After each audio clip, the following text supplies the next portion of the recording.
ரொம்ப நாள் ஆச்சு நம்ம பேசி. போன ஐபிஎலுக்கு பேசுனது, அதுவும் பாதி தான் பேசினேன். அப்புறம் ஒரு வருஷம் ஆகி இந்த ஐபிஎல் நடுவில் படம் வேறு ஏதாவது தோன்றதெல்லாம் பேசியிருப்பேன். பட் கிரிக்கெட் நிறைய பேசணும்னு ஆசை. ஸோ கிரிக்கெட் பேசலாம் அப்படின்னு சொல்லிட்டு தான் இந்த தடவை முடிஞ்ச வரைக்கும் எல்லா மேட்சும் ஃபோக்கஸ் பண்ணலான்ட்ருக்கேன்.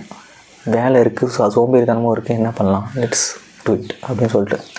ஐபிஎல் நியூஸ் நிறையா வந்துச்சு. இன்றைக்கி காலையில் ஏஞ்சோடனே முதல் நியூஸ் தோனி விளையாட மாட்டார்னு. எனக்கு like we are predicted right, எல்லா மேட்சும் தோனியால் விளையாட முடியாது. பட் ஸோ ஹி வெளிலேருந்து பார்ப்பார் ஃபஸ்ட்டு ஃபியூ மேட்சஸ் அப்படின்னு தான் நானும் நினச்சேன்.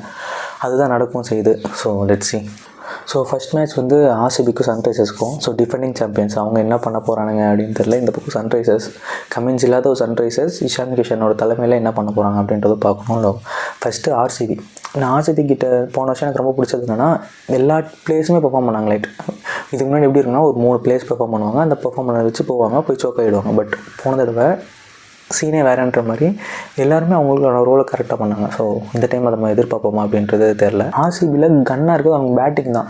விராட் கோலி, சால்ட்டு, இப்போ பெத்தல் ஆடலைன்னா இந்த பக்கம் படிக்கல் செம்மையாக பெர்ஃபார்ம் பண்ணியிருக்காரு, நல்ல ஃபார்மில் இருக்கார். அப்புறம் வெங்கடேஷ் ஐயர், அதுக்கப்புறம் ரஜத் பட்டிதார் கேப்டன், அதுக்கப்புறம் டிம் டேவிட் வருவார், ஜிதேஷ் சர்மா வருவான், ரொமேரோ ஷெஃபர்ட், குணால் பாண்டியா. 8 வரைக்கும் பேட்டிங்கே இருக்குது அவங்களுக்கு. மங்கேஷ் யாதவும் ஸ்லாகர்னு சொல்கிறாங்க. ஸோ 9. புவனேஸ்வர் குமார் ஆடுவாங்க, அதுக்கப்புறம் ரஷிக் தசலாம், அப்புறமேட்டா ஸ்ரேயா சர்மா. இதுதான் அவங்களோட எப்படி 11 இருக்கும். இல்லை எனக்கு தெரிஞ்ச அந்த சேஞ்ச் என்னென்னா ஹேசல்வுட் இப்போ இந்த மேட்ச் ஆட மாட்டாங்கன்ற மாதிரி தான் சொல்கிறாங்க. ஸோ இப்போ ஹேசல்வுட் ஆடலைன்னா பெத்தலா இல்லை ஜேக்கப் டஃபியான்னு பார்ப்பானுங்க. இந்த பக்கம் பெத்தல் ஆட வச்சாங்கன்னா உங்களால் வந்து ஜேக்கப் டஃபி ஆட வைக்க முடியாது. அதேமாதிரி மேலே படிக்கலும் உட்காந்துணும் வெங்கடேஷ் ஐயர், இந்த 2 பேருக்குள்ளே தான் போட்டின்ற மாதிரி தான். ஸோ கீழே இப்போ அவங்க என்ன பண்ண போகிறாங்கன்றது தான். இப்போது மங்கேஷ் யாதவ் தான் அவங்களுக்குன்னா ஹேசல்வுட் ஆட மாட்டார். ஸோ இப்படி தான் இருக்கும். எனக்கு தெரிஞ்சு இந்த 11 தான் இருக்கும் மோஸ்ட்டாக. சன்ரைசர்ஸ் கிட்டே எனக்கு இப்போது இருக்க ஒரே பயம் என்னென்னா அவங்களோட பவுலிங். போன தடவை மாதிரி இந்த தடவை அவங்க பவுலிங் ஒன்றும் அந்தளவுக்கு எப்படி சொல்கிறது. அவங்க போன தடவை அவங்க என்ன பண்ணாங்க, 250 அடிச்சுட்டு டீமுக்கு கொடுத்தாங்க. அவங்க டீமுக்கு இந்த 250 டிஃபெண்ட் பண்ணணும். அப்பயும் ஒரு 2 மேட்ச் பண்ணணும்னு வச்சுக்கோங்களேன். இந்த தடவை அதே தான் பண்ண பார்ப்பாங்க. ஏன்னா போன தடவை கமின்ஸ் இருக்கும்போது அந்த நிலமைனா இந்த தடவை கமின்ஸுமே இல்லை.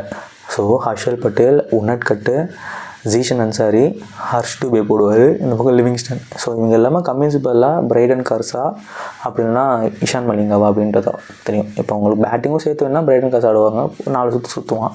இல்லை இஷான் மலிங்கா அப்படின்னா போன தடவை இஷான் மலிங்கா ப்ரூவ் பண்ணியிருக்காரு. ஸோ இந்த ஒரு டிபேட்டாக தான் இருக்கும் அவங்க 2 பிளேயர்ஸ்குள்ளே. சன்ரைசர்ஸ் பேட்டிங் பற்றி பார்த்தோன்னா அவங்க டீமில் இருக்க எல்லாம் அடிச்சு ஆரம்பிக்கும். எவனுமே நின்று இந்த பொறுமையாக மேட்சை கொண்டு போகிற பிளேயர்ஸ் யாருமே இல்லை அவங்க டீமில். Klaasen can do it. Apart from that like ஹெட்டும் அபிஷேக் சர்மாவும் ஓப்பன் பண்ணுவாங்க. Ishan Kishan number 3. So number 4 வந்து லைக் அவங்க ஆடுறது அதுக்கப்புறம் ஃபுல்லாகவே இவனுங்களே அடிப்பானுங்க. இதுக்கப்புறம் ஃபுல்லாக கிளாசன், லிவிங்ஸ்டன், சலீல் அரோரா இருக்கார். எனக்கு அவரோட ஆட்டத்தை பார்த்தேன். லைக் அந்த ப்ராக்டிஸ் மேட்ச்சில் செம்மையாக ஆடிந்த ஃபினிஷிங்கு. நிதிஷ்குமார் ரெட்டி இருக்கான்.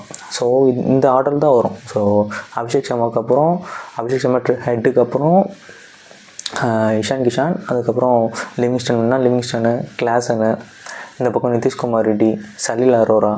ஸோ எல்லாமே அடிக்கிற பேட்ஸ்மேன். இங்கே எங்கன்னா ஏதோ ஸ்லோ பிச்சில் என்ன கொடுத்து மாட்டிட்டாங்கன்னா அப்போ என்ன பண்ண முடியும் தெரியாது. ஸோ இன்றைக்கி எனக்கு தெரிஞ்சு என்னோடய ப்ரெடிக்ஷன் வந்து இன்றைக்கி ஆர்சிபி ஜெயிக்கும்னு நினைக்கிறேன். Let's see. அதுக்கப்புறம் இங்கே ரெகுலராக வீடியோஸ் போடுவோன்னு நினைக்கிறேன். அதையும் பார்ப்போம். அடுத்த மேட்ச் நாளைக்கு எம்ஐ KKR. இந்த மேட்ச்சை பற்றி பேசுவோம். நாளைக்கு மேட்ச்சை பற்றி நாளைக்கு பேசுகிறேன்.